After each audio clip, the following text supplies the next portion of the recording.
This is Tsunami Face, and it's lethal. It's strong enough to mow through mobs and one-tap bosses. And today, I'm gonna show you how to make it. Let's do it!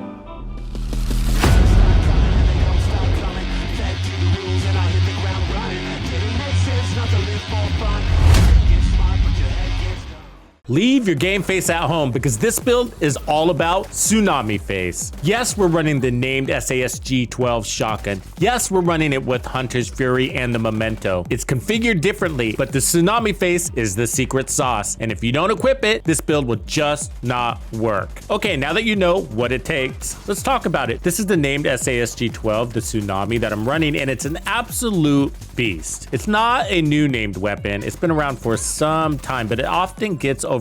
Now it's running perfect pummel, which is a pretty cool talent. One of the best talents for shotguns, maybe the best for shotguns. It refills the mag every 2 kills, which is really easy to do with the shotgun. And it's got a large mag. There's 7 rounds in there. Okay, a quick break to walk you through the build. Now here's the Tsunami shotgun. It is the named SASG-12. I have weapon handling on it and stability, but you can also put reload speed down here too. That's pretty cool. It also takes a laser pointer if you want with spotter for some reason. And those are the only mods for it. I have damage to armor, damage to targets out of cover. It's got 180 RPM with 7 in the mag, 2.4 second reload, and a very, very close range. So get right up in there. What's really special about it is the talent. It's got perfect pummel, which is an amazing talent. So 2 consecutive kills. Refills the magazine and grants 40% weapon damage for 10 seconds. So only 2 kills. So I'm running Hunter's Fury, of course, and that's going to bring tons of damage and survivability. We got shotgun damage, armor on kill, and then Apex Predator, which is lots of amp damage, about 53% amp damage, give or take. It's also going to disorient nearby enemies when you get a kill, and that helps you run shieldless or pop in an extra reload if you needed to. I have armor, headshot damage, and 1 protection from elites mod on this build. My gloves are weapon damage and headshot damage. My knees are weapon damage and headshot damage, and then the holster, more of the same, as you can see. So yeah, that's what's different, is we're running a headshot damage combined with the Tsunami. And I'm not sure many people have tried this. I hadn't before. Normally with this combination, it's either the KSG or most popular, the M870. That of course comes with regular pummel, which requires 3 consecutive kills. And the M870 is nice. It's stronger for sure, but it's got less rounds in the mag as well as less RPMs, but we're not really playing into the RPMs too much. It's a little helpful from time to time, but what we're playing into really is the perfect pummel, and it just turns out that we have enough damage to pull this off. I'm running Providence, okay, so I know a lot of people are thinking that Walker is best for this setup, and I get it, but the reality is that if you ran Walker, you wouldn't have enough headshot damage, and you need to get your headshot damage at least over 150%. And so you could, if you decided to put the headshot damage mod here, you could run Walker, but it's just not worth it. It's not really bringing that much extra damage to the table to make you want to change it. So by running Providence, you get extra headshot damage, which gave me the flexibility to run that extra protection from elites mod. So for me, this is better, and I get the chain killing all the same than with the Walker one. And so we're not running perfect headhunter, we're running regular headhunter. But if you wanted to run perfect headhunter, go for it. Just remember to put the headshot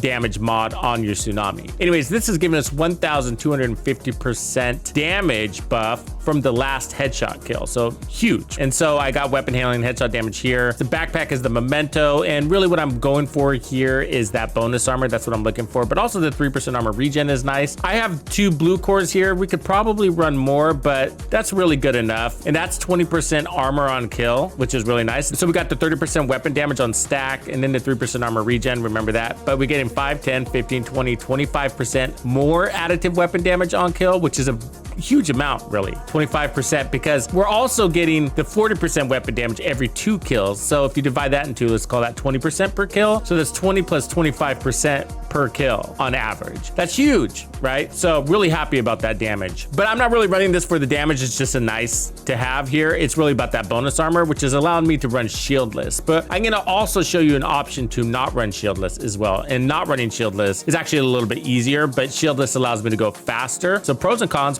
But I'm running sharpshooter, which is nice because it allows me to use the TAC 50 to reach out and take out an enemy, an annoying enemy, or maybe take first blood there, but to fully proc my headhunter, and then I can just go in with my Tsunami and just destroy everybody. But either way, it's just a tactic. It's not required on this build. Not as much as the other ones. It's just a tactic, and I really like that tactic. Actually, I'm a big fan of it because the Tsunami's got extra rounds in it and it only requires 2 kills. You don't really need it. Hey Bandidos, the community we have built together wouldn't have been possible without you.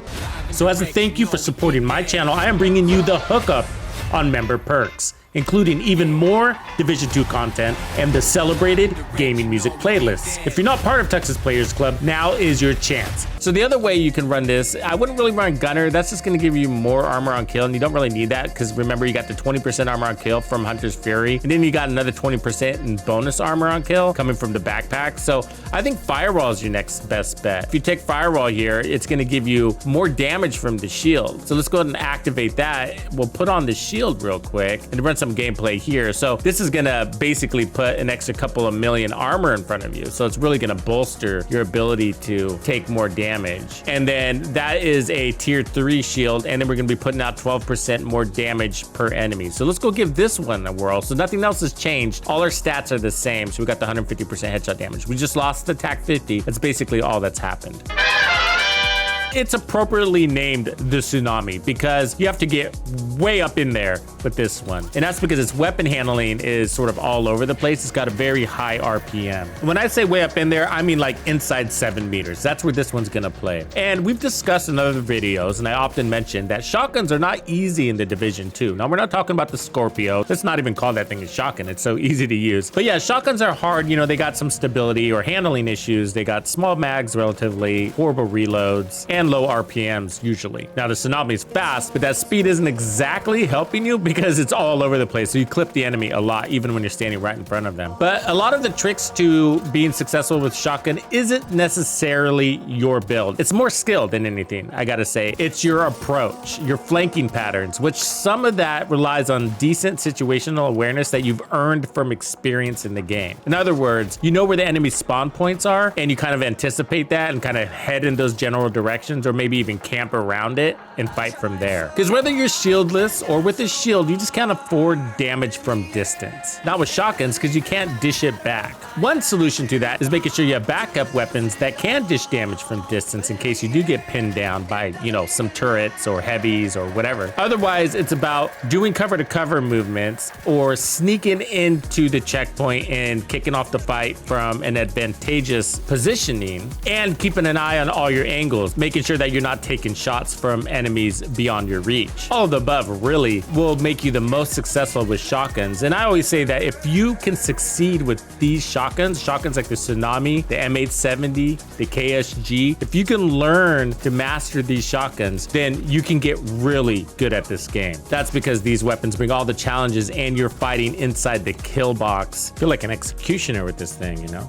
But they're also really exhilarating and a ton of fun. Shotguns are one of my favorite ways to play in the game. It's very similar to running pistol builds, some rifle builds, no scope sniper builds. They're all very similar in how they play. And there's nothing really new about a Tsunami Hunter's Fury build, but the way I have it configured is different. And I'd be surprised if many of you have tried this. And I came across it because we were doing a live stream the other day on all the ways to possibly no reload in this game. By the way, if you haven't seen that video, check it out. And so normally I run this build with like the M870 or the KSG, and I ran it with the Tsunami for a little bit, and I was like, hey, this actually works. And it's actually pretty darn good because we get the advantage of perfect pummel, which is an amazing talent. And there's also a Super 90 called the Enforcer out there that you can only get if you pre-ordered the game, which I didn't. So unfortunately, I don't have it. And I totally wish I did because the Super 90 is amazing. And with perfect pummel, I bet you it's really good. And about that, good news is that this shotgun is easier to use than the M870 and the others because it's a mag reload. So it's a little bit more forgiving there. Anyways, I had a lot of fun with this build. I had a lot of fun making this build video, and so I definitely wanted to share it with you. Thank you for hanging out with me today. My name is TuxedoBandido, and this was another episode of The Division 2. If you found this video helpful, subscribe, like, and turn on notifications to ensure you don't miss out on the fantastic experiences waiting for you in The Division 2. And if you like builds like this, check out the recommended build video I have here for you. If you have anything you want to see covered, be sure to let me know in the comments below. And thank you to all the channel members and donors who make everything possible. Tux Nation wouldn't be without you.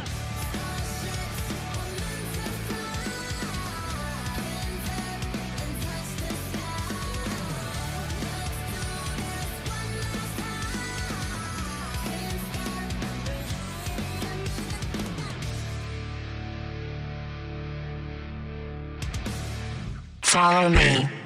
I get it.